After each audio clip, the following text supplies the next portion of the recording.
अस्सलाम वालेकुम। Last video में हमने देखा कि प्रोग्रामिंग यूनिटी के अंदर किस तरीके से स्टार्ट करते हैं, स्टार्ट का फंक्शन क्या होता है, अपडेट का फंक्शन क्या होता है, इनपुट्स को देखा और मूवमेंट को देखा कि यूनिटी के अंदर हम मूवमेंट्स किस तरीके से करवाते हैं। आज की वीडियो में हम फिज़िक्स को डिस्कस करेंगे कि यूनिटी जो इन बिल्ट फिज़िक्स देती है हमारी मदद के लिए, वो फिज़िक्स क्या होती है और उसको हम किस तरीके से यूज़ कर सकते हैं। तो ये मेरा पिछला वाला ही प्रोजेक्ट है। ये मेरे पास क्यूब है। इस क्यूब को मैं इस वक्त बंद कर देता हूँ, यहाँ पर मैं बंद कर देता हूँ और यहाँ पे फ़िज़िक्स की अच्छी अंडरस्टैंडिंग के लिए मैं इस वक्त लेता हूँ स्फेयर। यहाँ पे मैंने स्फेयर लिया और ये मेरे पास स्फेयर आ गया। लास्ट टाइम हमने एक मटेरियल बनाया था, वही मटेरियल मैंने इसको यहाँ पर दे दिया। अच्छा, अब मैं क्या करता हूँ, जैसे ही मैं गेम को प्ले करता हूँ तो कुछ भी नहीं होता। इसके ऊपर कोई भी फिज़िक्स इन्वॉल्व नहीं हो रही। तो अगर इसके ऊपर फिज़िक्स इन्वॉल्व हो रही होती तो असल में ये जो स्फेयर है, इस स्फेयर को ऊपर से नीचे गिर जाना चाहिए था, लेकिन यहाँ पे इस वक्त कोई भी फिज़िक्स इन्वॉल्व नहीं हो रही। तो एक कंपोनेंट जिसको हम ऐड कर देते हैं, उससे पूरी फिज़िक्स चलने लग जाती है। और वो वाला जो कंपोनेंट है वो हमारा है रिजिड बॉडी वाला। तो मैंने स्फेयर पे क्लिक किया, ऐड कंपोनेंट पे क्लिक किया और यहाँ पे मैंने क्लिक कर दिया रिजिड बॉडी। अब जैसे ही मैंने इस रिजिड बॉडी के ऊपर क्लिक किया है और अब मैं इस गेम को प्ले करता हूँ, तो अब हम देख सकते हैं कि ये बॉल ऊपर से गई, नीचे जाके यहाँ पे रुक गई। अब सवाल ये है कि ये रुकी क्यों? क्योंकि यहाँ पे प्लेन पड़ा हुआ था। प्लेन को मैं बंद कर देता हूँ, अब मैं चलाता हूँ, तो अब ये बॉल नीचे जाके बहुत नीचे चले गई, ठीक है, क्योंकि उसको रोकने वाली कोई चीज़ नहीं थी। प्लेन को मैं यहाँ पे ऑन कर देता हूँ, लेकिन प्लेन के ऊपर एक चीज़ लगी हुई है, मैश कोलाइडर, एक कंपोनेंट लगा हुआ है। इस कोलाइडर को मैं बंद कर देता हूँ और अब भी प्लेन था, लेकिन वो बॉल उसके नीचे से होकर चले गई। तो असल में कोलाइडर क्या चीज़ है? एक तो ऑब्जेक्ट की विजुअल बाउंड्री है। विजुअल बाउंड्री मतलब कि वो ऑब्जेक्ट बना हुआ किस तरीके का है, हमें विजुअली दिख किस तरीके का रहा है। दूसरी एक उसकी फ़िज़िकल बाउंड्री है कि वो फिज़िक्स के साथ उसकी कौन सी बाउंड्री इंटरेक्ट करती है। तो वो जो फिज़िक्स के साथ जो बाउंड्री इंटरेक्ट कर रही होती है वो कहलाते हैं कोलाइडर्स। जब भी हम फिज़िक्स को ऑन करते हैं तो जो भी दो कोलाइडर्स होते हैं वो कोलाइडर्स आपस में टकराते हैं। तो अगर मैं इस स्फीयर के अंदर देखूं तो ये स्फीयर कोलाइडर यहाँ पे लगा हुआ है, और अगर आप इस स्फीयर कोलाइडर की बाउंड्रीज़ को देखो, अगर मैं मैश रेंडरर को ऑफ कर देता हूँ तो अब ये देखो, अभी भी एक गोला आपको नज़र आ रहा है। तो ये असल में इसकी फ़िज़िकल बाउंड्री है। ये जो प्लेन का मैंने मैश कोलाइडर बंद किया था, मैं इसको ऑन कर देता हूँ। ये मेरे पास स्फीयर है। अब मैं गेम को प्ले करता हूँ तो अब देखोगे कि वो जो मेरे पास वो जो स्फीयर है, आपको यहाँ पे हल्का फुल्का सा नज़र आ रहा होगा। एक मिनट, लाइट को भी बंद कर दें ताकि हमें क्लियर नज़र आए। लाइट को भी बंद कर दिया तो अब आप ये देख रहे हो कि ये स्फीयर जो है ये इस प्लेन के ऊपर जाके रुक गया है। हालांकि गेम व्यू के अंदर हमें नज़र नहीं आ रहा क्योंकि इसकी विजुअल बाउंड्री मैंने बंद कर दी, और विजुअल बाउंड्री असल में वो मैश रेंडरर था। अगर इस मैश रेंडरर को ऑन करता हूँ तो अब विजुअल बाउंड्री भी नज़र आ गई, लेकिन बैक एंड के ऊपर वो फिज़िकली चीज़ों के साथ इंटरेक्ट कर रहा है। तो जैसे ही हम किसी भी ऑब्जेक्ट के ऊपर रिजिड बॉडी लगाते हैं तो उसके ऊपर फिज़िक्स एक्टिवेट हो जाती है, और जो कोलाइडर है वो असल में उसकी फ़िज़िकल बाउंड्री होती है, जो कि नाम से ज़ाहिर होता है कि वो कोलिजन बताती है कि किस किस जगह से चीज़ों की कोलिजन हो सकती है। और अगर हम कोलाइडर बंद कर दें तो फिज़िकल इंटरेक्शन उसकी बंद हो जाएगी। तो अभी फ़िज़िकल इंटरेक्शन कोलाइडर हमारे पास स्फेयर का भी है और प्लेन का भी है, जिसकी वजह से वो एक दूसरे के साथ इंटरेक्ट कर रहे हैं। अब मैं इस स्फीयर का मैश रेंडर भी ऑन कर देता हूँ ताकि इसकी विजुअल बाउंड्री भी ऑन हो और फिज़िकल बाउंड्री भी हमारे पास ऑन हो। अब हम इस रिजिड बॉडी को अगर स्टडी करें तो इसके पास कौन कौन सी चीज़ें हैं? इसके पास एक तो मैस है, एक ड्रैग है, एक एंगुलर ड्रैग है, यूज़ ग्रेविटी है, इस काइनेमेटिक है। अब इन सारी चीज़ों को एक एक करके देखते हैं। मैस क्या है? मैस असल में होता है कि ये बॉल का वज़न कितना है, ठीक है। अगर मैं मैस को बढ़ा देता हूँ, 5 कर देता हूँ, और अब मैं इसको चलाता हूँ। अगर आपने फिज़िक्स पढ़ी हो तो उसमें है कि the speed of falling from air to the earth does not depend upon its mass. तो मैस हम जितना मर्जी बढ़ा दें तो जो स्पीड है वो नहीं बढ़ेगी, लेकिन यहाँ पे फ़र्क क्या आएगा? मैं एक और बॉल रखता हूँ और उसका इन दोनों का मैं मैस 1 कर देता हूँ। इन दोनों का मैस मैंने कर दिया है 1, और इस बॉल को मैं थोड़ा सा ऊपर रखता हूँ इसके, और अब मैं चलाता हूँ। अब देखते हैं अब क्या होता है। तो जैसे ही ये जाके गिरी, खैर क्या कहते हैं, ये जाके बिल्कुल उसके ऊपर ही आके बैठ गई। हम एक और काम करते हैं, एक मैं मटेरियल बनाता हूँ यहाँ पे, क्रिएट फिज़िक्स मटेरियल। याद होगा कि पिछला जो हमने मटेरियल बनाया था वो विजुअल अपीयरेंस के लिए था, जो कि ब्राउन था। अब हम एक फ़िज़िक्स मटेरियल बनाएंगे। फ़िज़िक्स मटेरियल बना के इसके अंदर हम रखेंगे बाउंसीनेस मिनिमम 0 हो सकती है, मैक्सिमम 1 हो सकती है। बाउंसीनेस को मैक्सिमम कर देते हैं, और ये वाला जो मटेरियल था मैं इन दोनों के ऊपर जाके लगा दिया। इस मटेरियल का भी जो नाम भी जो रखता हूँ ना मैं बाउंस मटेरियल लिख देता हूँ, ठीक है। तो अब आप ये देखोगे कि जैसे मैंने दोनों के ऊपर जाके लगाया तो इसके कोलाइडर के अंदर देखोगे तो बाउंस का एक फिजिक्स मटेरियल यहाँ पे मेरे पास आ गया। अब मैं इसको प्ले करता हूँ। जैसे ही मैंने इसको प्ले किया तो ये बिल्कुल एक दूसरे के ऊपर गए, और ये बिल्कुल एक दूसरे के ऊपर इस वजह से चले जाते हैं क्योंकि बिल्कुल एग्जैक्टली कंप्यूटर की कैलकुलेशन है कि एक दूसरे के ऊपर फॉल कर रहे हैं। हम एक काम करते हैं, इसको मैं थोड़ा सा इधर करता हूँ, अब करते हैं, और अब ये किया तो ये दोनों बॉलें एक दूसरे से टकरा के इधर उधर निकल गई। बल्कि ये जो गेम व्यू है, गेम व्यू को अभी मैं बंद कर देता हूँ ताकि हमें वहाँ पे फुल स्क्रीन के ऊपर यानी सीन व्यू ही नज़र आए।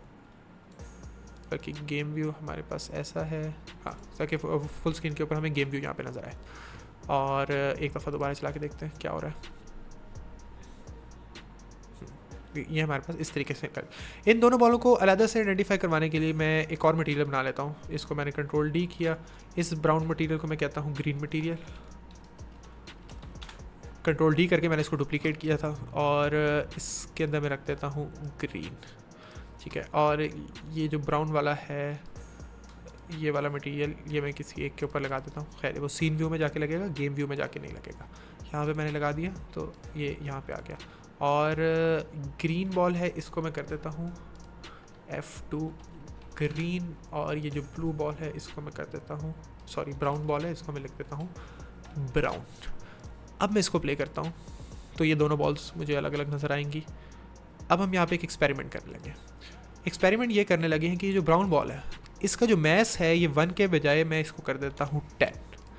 जैसे ही मैंने इसका मैस 1 के बजाय मैंने 10 किया तो अब आप देखोगे कि ब्राउन बॉल अपनी ही जगह के ऊपर है। यानी अब आप ये समझ लो कि वो एक जैसे बच्चों की खेलने वाली बाउंसी बॉल होती है, ग्रीन एक बाउंसी बॉल की तरह एक्ट करी क्योंकि उसका वज़न बहुत कम है, और जो ब्राउन बॉल है वो एक लोहे की बॉल की तरह एक्ट करी क्योंकि 10 किलो का इसका वज़न है, ठीक है। एक दफ़ा इसको दोबारा करते हैं, बल्कि सीन और गेम व्यू में हम साइड बाय साइड देखते हैं कि किस तरीके से नज़र आ रहा है। ये हमारे पास सीन व्यू है और वो हमारे पास गेम व्यू है। तो अब वो देखो कि ये वाली जो बॉल है ये बहुत ज़्यादा उछली है और फिर वो जाके गई है, क्योंकि वो जब इतने बड़ी बॉल से, इतने भारी मैच की बॉल से टकराएगी तो उसका जो बाउंस भी होगा वो बाउंस भी बहुत ज़्यादा होगा। और ये जो है ये बिल्कुल इस तरीके से जा रही है जैसे कोई फ़र्क ही नहीं पड़ा। तो ये वाला जो फ़र्क है ये असल में डालता है मैस।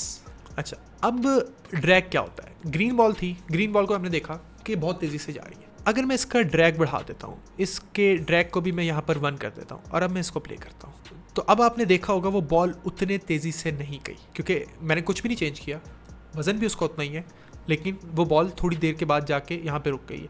तो असल में ये जो ड्रैग है ये एयर फ्रिक्शन होती है। फ्रिक्शन आपको पता होगा कि क्या होती है कि जब भी कोई चीज़ मूव कर रही होती है जो उसको जो फोर्स रेजिस्ट कर रही होती है वो फ्रिक्शन होती है। तो असल में जो ड्रैग है वो एयर की फ्रिक्शन होती है जो कि उसको रेजिस्ट कर रही होती है। मिसाल के तौर पर अगर आप साइकिल चला रहे हो और सामने से आपको हवा पड़ रही हो तो आपकी स्पीड स्लो हो जाती है। तो यहाँ पर भी वही है कि कितनी एयर की फ्रिक्शन है, यानी एयर की भी क्वालिटी होती है ना कि कोई अगर बहुत डेंस एयर है तो वो ज़्यादा रोकेगी बॉल को, और अगर कोई हल्की एयर है तो वो जाने देगी। तो ये ड्रैग जो असल में है वो एयर फ्रिक्शन है जो कि इसको इफ़ेक्ट कर रही होती है। एंगुलर ड्रैग क्या है? एंगुलर ड्रैग भी असल में एयर फ्रिक्शन है, लेकिन जो ड्रैग है वो मूवमेंट को रेजिस्ट करता है, लाइक मूवमेंट को रोकता है कि अगर बॉल बहुत तेज़ जा रही है तो जो ड्रैग है वो मूवमेंट को रोकेगा। एंगुलर ड्रैग क्या करेगा? वो रोटेशन को रोकेगा। मिसाल के तौर पर अगर बॉल रोटेट हो रही है, अगर मैं एंगुलर ड्रैग बहुत ज़्यादा बढ़ा दूंगा तो उसकी रोटेशन कम हो जाएगी। तो अब हम एंगुलर ड्रैग का भी एक्सपेरिमेंट करके देखते हैं। जो एंगुलर ड्रैग है इसके एंगुलर ड्रैग को भी मैं 1 से बढ़ाकर आप कह लो मैं इसको 5 पे कर देता हूँ। अब ये बॉल गई है, खैर ये आहिस्ता से उतरी है, हाँ। तो अब आप देखोगे कि ये रोटेट भी नहीं हो रही, क्योंकि रोटेट इस वजह से नहीं हो रही क्योंकि जो हमने उसके रोटेशन के ऊपर जो फ्रिक्शन ऐड की है वो भी बहुत ज़्यादा कर दी। तो अभी तक रिजिड बॉडी की हमने 3 चीज़ों को देख लिया, मैस को देख लिया है, ड्रैग को देख लिया है, एंगुलर ड्रैग को देख लिया।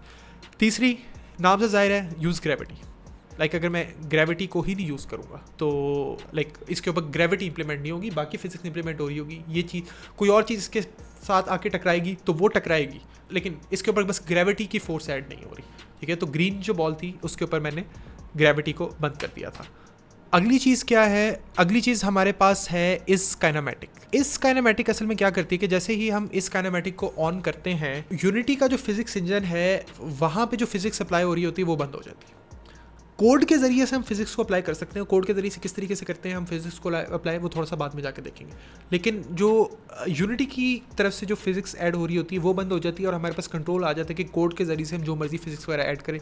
तो इस काइनेमैटिक के ऊपर जब भी हम जाते हैं तो काफ़ी ज़्यादा चीज़ें वगैरह चेंज होती हैं। इसको हम आगे जाके भी मज़ीद डिटेल में डिस्कस करेंगे, लेकिन अभी के लिए बस इतना समझना है कि जो बेसिक जो फिज़िक्स इम्प्लीमेंट हो रही होती है यूनिटी इंजन की, वो किसी हद तक बंद हो जाती है। तो अगर मैं इसको यानी ग्रीन बॉल को मैंने इस काइनेमैटिक कर दिया और अगर मैं इसको प्ले करता हूँ तो आप देखोगे कि जो बॉल है वो भी हमारी मूव नहीं हुई। अब मैंने इस काइनेमैटिक को यहाँ पर बंद कर देता हूँ। इंटरपोलेट क्या है इसको भी बाद में जाके देखेंगे। फिर आता है हमारे पास कोलिजन डिटेक्शन, वो डिस्क्रीट करना है या कॉन्टीन्यूस करना है। असल में डिस्क्रीट कॉन्टीन्यूस कोलिजन डिटेक्शन क्या होता है, अगर कोई भी दो चीज़ों ने आपस में टकराना है और उनकी स्पीड बहुत ज़्यादा है, तो अगर हमने कोलिजन डिटेक्शन को डिस्क्रीट रखा होगा तो काफ़ी चांसेस हैं कि उनकी कोलिजन आपस में मिस हो जाएगी। यानी पहले बहुत तेज़ी से दो चीज़ें यूँ आ रही हैं, लेकिन यहाँ पे फ्रेम था, अगला फ्रेम आया यहाँ पे और वो एक दूसरे से क्रॉस कर गई।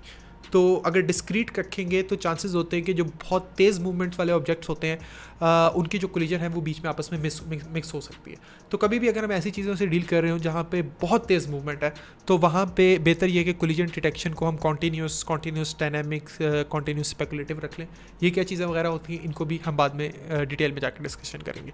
कंस्ट्रेंट्स असल में होते हैं कि हम कंस्ट्रेंट लगा देते हैं कि इन चीज़ों के ऊपर फिज़िक्स ना एक्ट करे, और वो कौन कौन सी हैं, एक्स वाई जी पोजीशन है या एक्स वाई जी रोटेशन है। मिसाल के तौर पर इस वक्त यूज़ ग्रेविटी भी ऑन है, इस काइनेमैटिक को भी मैं बंद कर देता हूँ। याद रहे ये कौन सी बॉल है, ये ग्रीन वाली बॉल है। जो रोटेशन है, तीनों रोटेशंस को मैंने बंद किया थी, यानी कंस्ट्रेंट लगा दिए कि तीनों कंडीशन के ऊपर मैंने कंस्ट्रेंट लगा दी। और जैसे ही मैं इसको प्ले करता हूँ तब आप देखोगे कि वो बॉल नीचे गई है लेकिन वो रोटेट नहीं कर, ठीक है, क्योंकि रोटेशन मैंने यहाँ पर उसकी बंद कर दी हुई है। इसी के बजाय अगर मैं यहाँ पे रोटेशन को अगर मैं खोल दूँ तो यूँ जाके यूँ बॉल गिर के यूँ रोटेट करके यूँ आगे थोड़ा सा लाइक हमारे पास आगे हुई है। तो पहले हमारे पास बॉल रोटेट भी नहीं कर रही थी। और अगर मैं पोजीशन के ऊपर कंस्ट्रेंट लगा दूँ तो जो भी फोर्सेस एक्ट करनी है वो उसकी पोजीशन को नहीं चेंज करेंगी।